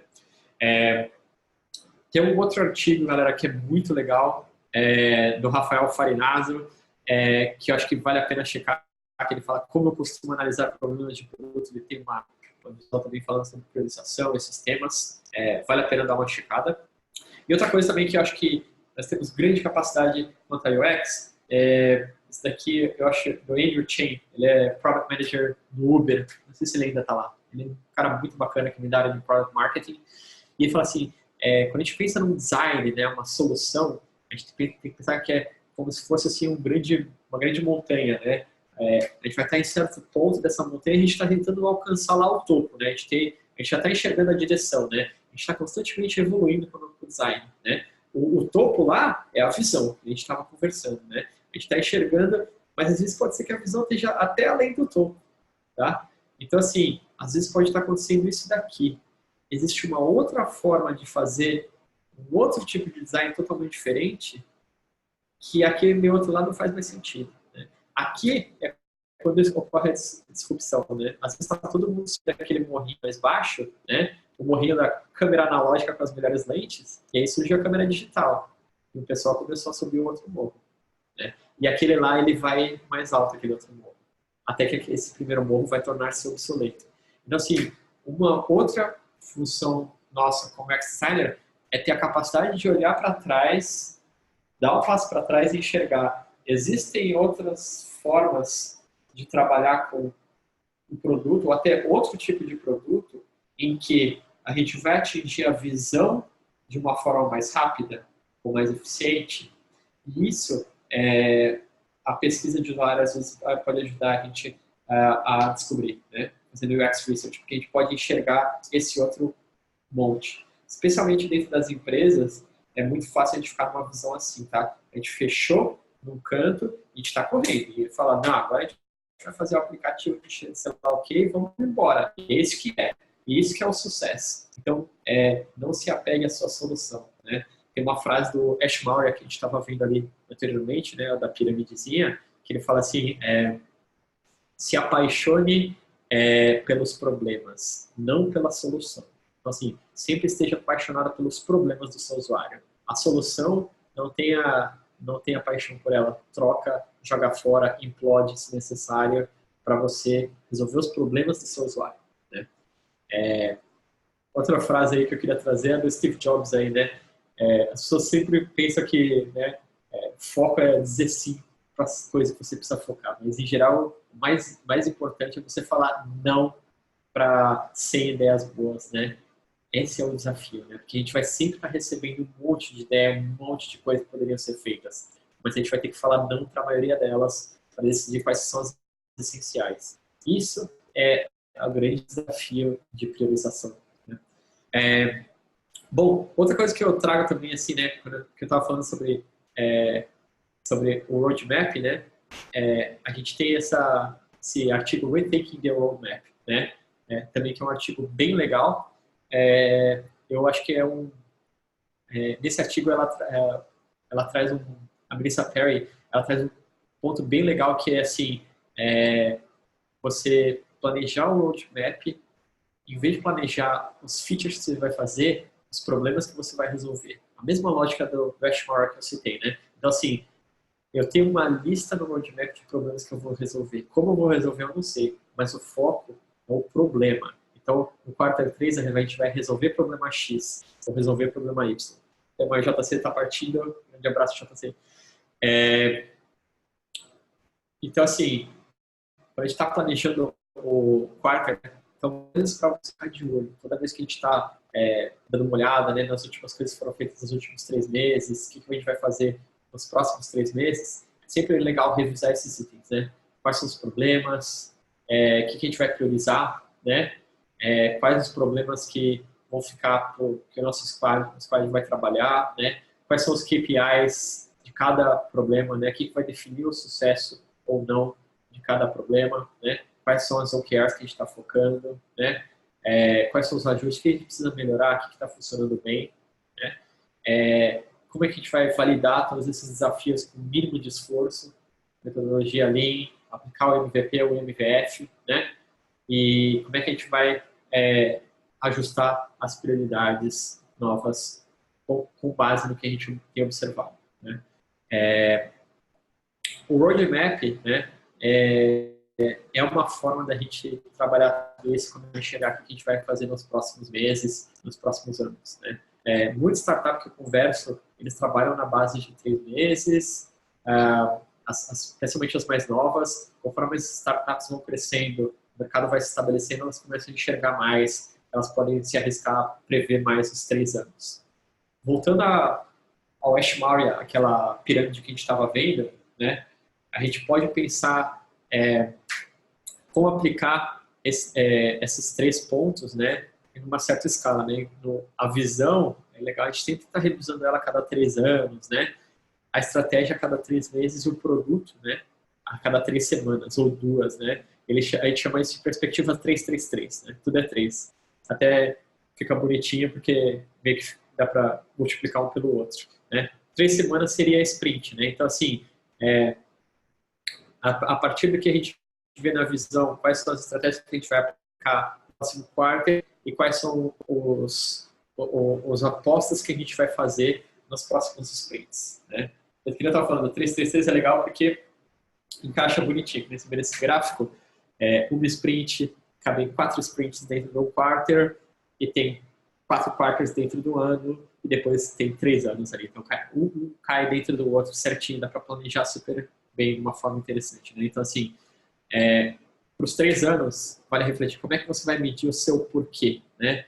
O que vai definir que você está realmente atingindo a sua visão, né? Nos 3 meses, né? Aí descemos um nível, fomos para o estratégico, né? Qual que é o seu plano de validação e otimização, né? Por exemplo, né? E quando a gente está falando da sprint, né? Qual que vai ser o pequeno experimento que você vai fazer que está atrelado à sua estratégia, que está atrelado à sua visão, né? Então é legal para você ver que assim, toda visão, tá tudo conectado abaixo do outro, né? Uma coisa que, outra ferramenta, né, que é bem legal é o Product Canvas, do Robin Pitchler. Ele cria esse canvas, né, esse template para a gente explorar mais um canvas, Felipe, para você explorar o que vai ser o experimento que a gente vai fazer nesse próximo sprint, nesse próximo quarto, né? O que a gente vai explorar nesse próximo momento, né? Então, assim, qual que é o objetivo, quais são as métricas que a gente está tentando atingir, né? Guilherme já está muitos campos, com certeza. Eu gosto bastante desse daqui para ele olha um ponto de vista um pouco mais alto, assim, né? Ele não entra necessariamente nos detalhes, ele vai no nível mais estratégico. Eu falei MBA de gestão de campos, com certeza. Bom, galera, começando a finalizar aqui, vamos lá pensar agora na nossa atividade que a gente vai fazer durante essa semana. Então, utilizando o mesmo produto, os mesmos grupos que a gente já utilizou para atividade anterior, vamos pensar então um pouco, vamos usar algumas dessas ferramentas, né, para refletir alguns detalhes. Então, vamos pensar sobre a visão de produto desse produto que a gente está trabalhando. Aí vocês vão falar, André, meu produto já existe aqui, estou trabalhando com ele. Tudo bem, então, seu produto já existe, escreva novamente uma visão para ele. Se já existe uma, não repete a existente, obviamente. Vamos seguir aquele modelo do John Spolsky, que tem aquela para que nosso produto, diferente dos outros, né? Tem aquele templatezinho. Vamos explorar ele, vamos pensar como é que a gente pode escrever utilizando ele. Depois o Felipe pediu para voltar no Product Canvas, depois vou voltar já, Felipe. Depois vamos fazer a perspectiva 333 do Ash Maurya. Então a gente vai pegar esse produto que a gente está, no momento que ele está atualmente, e vamos pensar o que a gente espera para os próximos 3 anos, o que a gente espera para os próximos 3 meses e o que a gente espera para o próximo sprint, né? O que a gente vai escrever, quais vão ser as nossas atividades, quais são os nossos objetivos.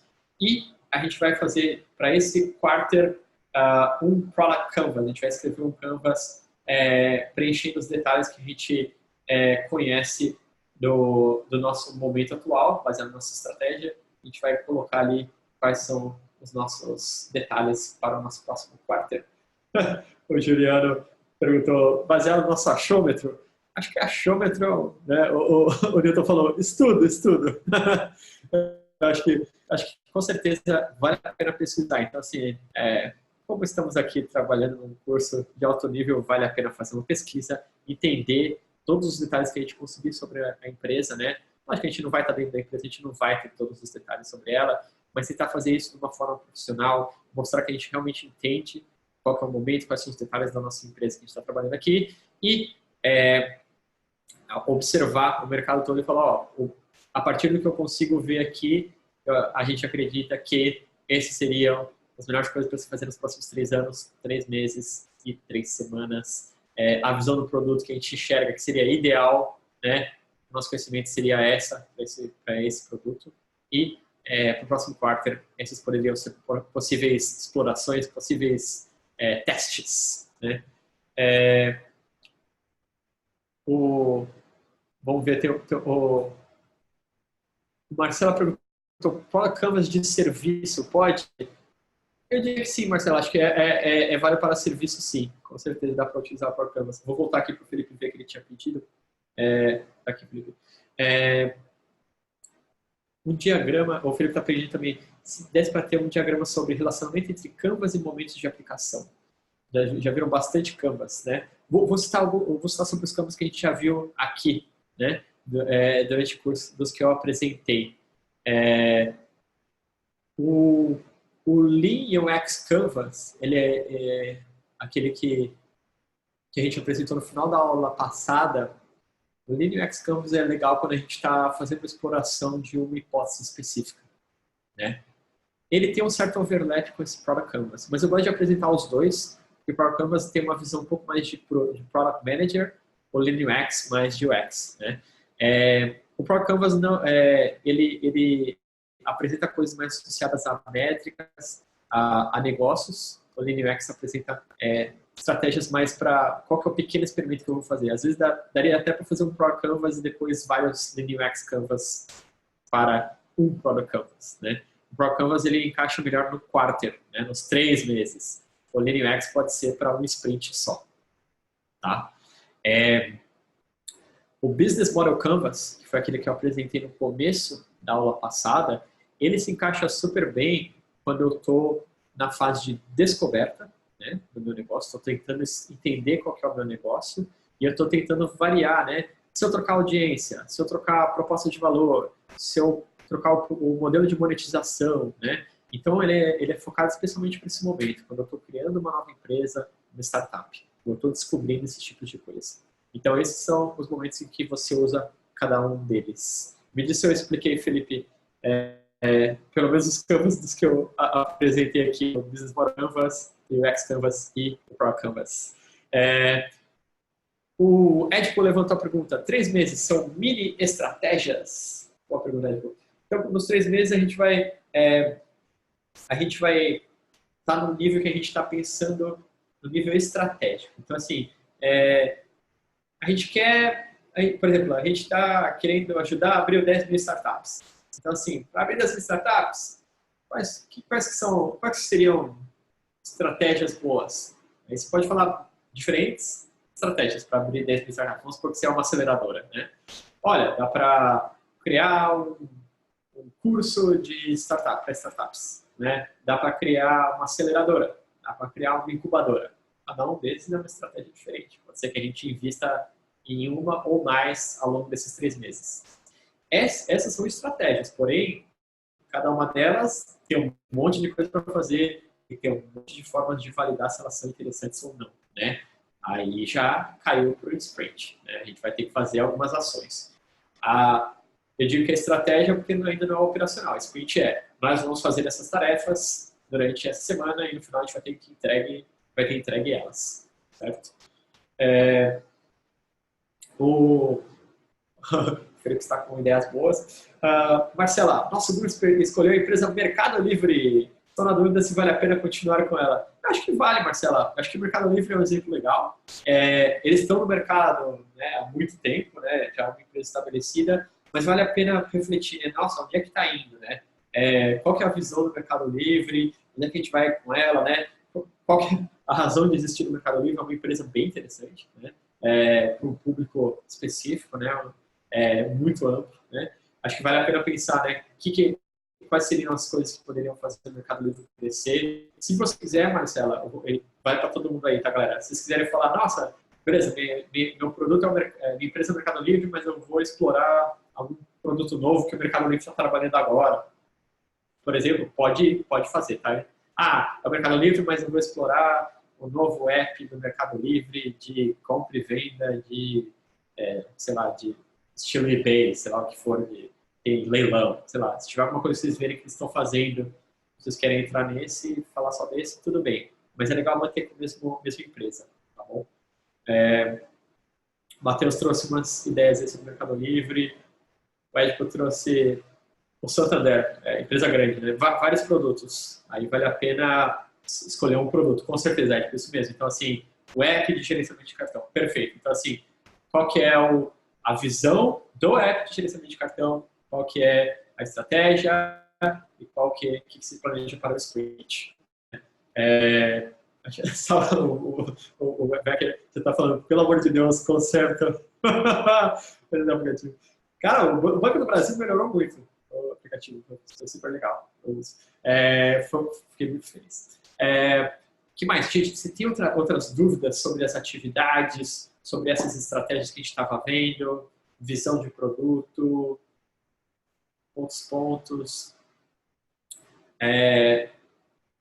A Bianca falando se a perspectiva é a partir daqui ou analisando o que passou na empresa. A perspectiva sempre deve ser, não a empresa como um todo, um produto, tá bom, Bianca? Então, assim, que nem estava falando do Santander, por exemplo, o Santander tem muitos produtos, né? Pode ser que tenha aplicativo de aposentadoria, aplicativo de sei lá o quê, site, né? Então, escolha um produto específico e aí todas essas coisas que a gente está falando sobre visão, roadmap,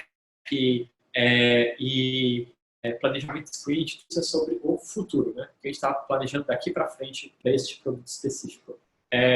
Cauê perguntou, precisa ser necessariamente o mesmo produto da última atividade? Cauê, sim. Não sei, você está com algum produto que você está meio travado de como trabalhar, Cauê?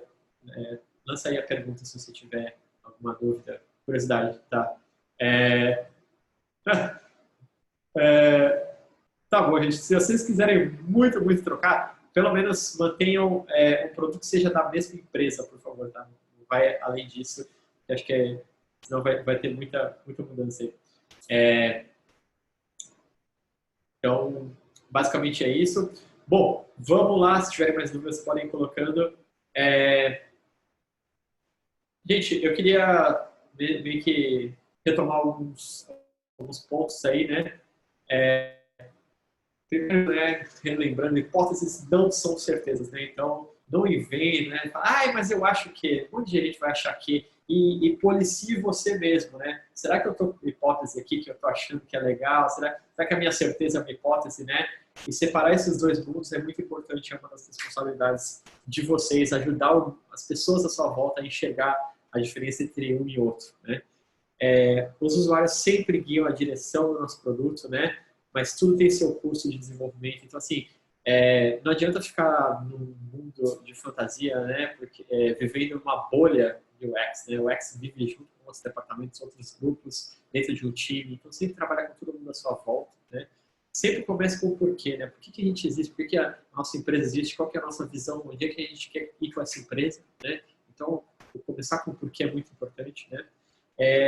Ter uma visão ampla de produto, né? Então, assim, uma das coisas que é muito importante vocês saírem aqui, de uma forma geral, o usuário é importante?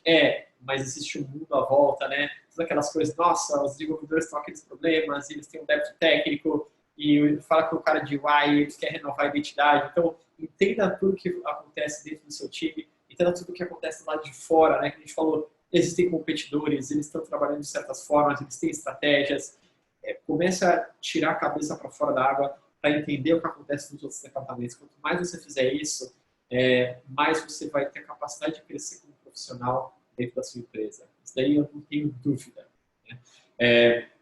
Acho que, e última coisa, né? Sempre reflita, observe também assim, dentro da sua empresa que você trabalha agora, né?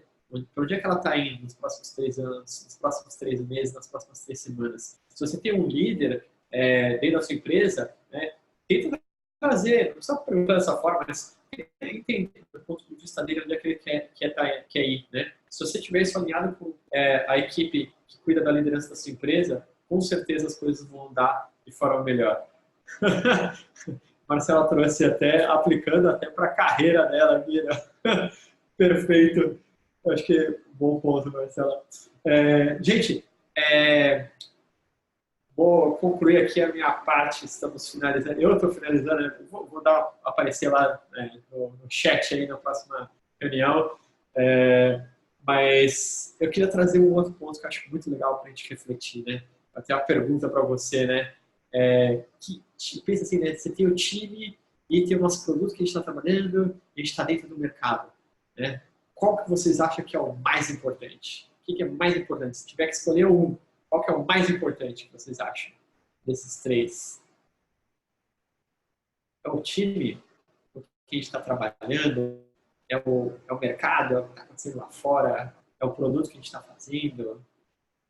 Time. Temos votos para todos aqui, tá dividido. Mercado, Marcela, André fala time, ele fala produto, o Júlio fala felicidade do cliente. Muito bom, Júlio. Ele fala, é o que atende a demanda. Ele falou que ele disse produto, né? O Eric falou utilidade. O Newton já foi pro return of investment. Muito bom. Quando você falou, joga no balde e ataca tudo. Eu vou trazer uma visão do meu produto, vou trazer uma visão que eu acho muito legal, que é do Mark Anderson, nossa, cabeça de ovo, né? Eu acho que ele é muito legal, ele fala assim, mercado. Se você tiver com um time meia boca, com um produto meia boca, no mercado bom, o mercado vai arrancar o produto do time, puxar, né, de dentro do time, de dentro do produto, né? Eu acho que assim, e acho que isso daí é uma coisa muito legal para a gente ter em mente, sabe? A gente entender o mercado que a gente está, a gente entender qual que é a situação, em que momento o mercado está, porque ele tem a capacidade de guiar tudo. Se você tiver um mercado bom, o negócio explode e decola de uma forma que é muito, muito louca. O Júlio levantou o Product Market Fit. Quando o fit ocorre, aí decola, né? Isso daí a gente viu já em muitas, muitas empresas, né? Pode ter certeza. O que eu quero trazer com isso? Provavelmente Airbnb, Facebook, todas essas grandes empresas tinham times com produtos meia boca, que nem o Reid Hoffman, né, do LinkedIn, falou: o produto do LinkedIn eu lancei com vergonha, passando vergonha, né? Então, os produtos vão ser mais ou menos, vai ter um time que às vezes não vai ser o time perfeito, mas assim, bola para frente e tenta sempre ficar de mercado, assim, entenda se estamos no mercado interessante, que tem um business legal, né? Felipe achou ousado. Mas é isso aí, galera. Eu gosto, assim, a minha visão, né? Eu enxergo o UX aqui entre negócios, tecnologia e design. Né? Acho que o UX está nessa posição, né? Acho que o UX está ligando para o usuário, né? O que está acontecendo, mas ele tem que estar a par do que ocorre dentro desses outros mundos. Essa é a minha visão. Tem outras pessoas que dividem muito. Se você olhar os trabalhos do Jared Spool, que é um dos maiores caras de UX, ele puxa muito para negócio, ele trabalha com o usuário, mas ele puxa para negócio. O cara do Lean UX, também o Josh Seiden e o sócio deles, eles também puxam demais para negócio, e acho que isso é um jeito de vocês enxergarem que é muito saudável. Assim, se vocês começarem a estar muito próximos desses outros mundos, né, entender que o UX não é somente o canto do usuário, eu acho que vocês vão crescer como profissionais muito, né? Em última palavra, eu falei com o Fabrício Teixeira, não sei se vocês conhecem, do UXDesign.cc, eu falei: Fabrício, traz uma frase aí pro pessoal do curso da SPM aí. Ele mandou isso daqui, né? A gente sempre acaba complicando demais nossa própria indústria, criando nomenclaturas excessivas, depositando esperança demais em metodologias, né? Que doutrina o jeito certo de fazer as coisas, né? E o jeito certo de fazer algo é ir em frente e fazer algo. Errar, aprender com o erro, depois fazer melhor da próxima vez. Eu acho muito legal essa frase, né, que ele trouxe aí para vocês. E acho que é um pouco isso, sabe? Mão na massa, cair de cabeça, sabe? Assim, a gente está trazendo metodologias, apliquem elas, mas entendam, eu falei isso daí numa outra aula, repito, o seu caso está funcionando para mim, funciona com a minha equipe, né? A gente faz para empurrar, né, essa pedra morro acima, né?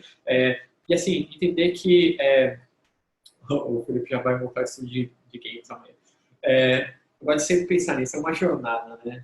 Tenta entender qual que é o momento do seu produto, né? A gente tem aquele primeiro momento de UX é desconhecido, ninguém nunca ouviu falar de UX, né? A gente tem aquele momento em, a gente fez uma vez teste de usabilidade, foi legal, né? Aí a gente tem um momento onde a gente começa a ter processos recorrentes, a gente tem um momento onde a gente vai ter executivos envolvidos, até que torna-se uma estratégia da empresa, e até eu coloquei outro degrau ali, parte da cultura da empresa, né? A Apple, sei lá, tá lá no topo, ou já teve, né? Tá caidinha a Apple. Grandes empresas, Airbnb tá lá no topo, com certeza, né? Mas é uma jornada. Então, assim, uma coisa que eu falo para vocês é também ter muita paciência, entender o momento da sua empresa. Eu já trabalhei com consultoria em muita empresa, assim, pular 7 degraus isso daqui não vai ocorrer, tá? Então, assim, às vezes UX é trabalho de formiguinha, mas entenda que se você subir um degrau, é uma vitória absurda. E, assim, tenha orgulho de conseguir empurrar a tua empresa um degrau acima. É uma grande conquista, né? Então, assim, às vezes a gente fica olhando só para, nossa, eu gostaria de estar no degrau número 7 lá, e eu tô no 1, mas entenda que você foi do 1 para o 2 e enxerga, tenta enxergar assim, esse tipo de progresso, né? Acho que é legal, o pessoal trouxe aí muitas visões aí, né? Ver a estratégia que funciona para você, com certeza, concordo totalmente, bom ponto aí, né? E acho que é isso aí, galera. Muito obrigado, agradeço muito a vocês aí a paciência toda durante essas aulas. Eu desejo boa sorte aí nas suas próximas atividades. Vou estar aí no chat junto com vocês e na próxima aula. E qualquer dúvida é só ir chamando, tá bom? Gente, valeu. Muito obrigado. Valeu, Guilherme. Valeu, Cauê. Felipe, viu tua mensagem ali, vou responder já, Felipe. Valeu, Eric. Valeu, Aline. Valeu, Gabriel. Valeu, Renan. Valeu, galera. Cris, se você quiser encerrar aí a gravação, acho que podemos finalizar. Valeu, boa noite, bom descanso a todos. Valeu, André. Ok, professor. Então, pessoal, uma boa noite. Eu vou encerrar a gravação, tá ok, professor? Perfeito. Valeu, Tchau, Cris. tchau.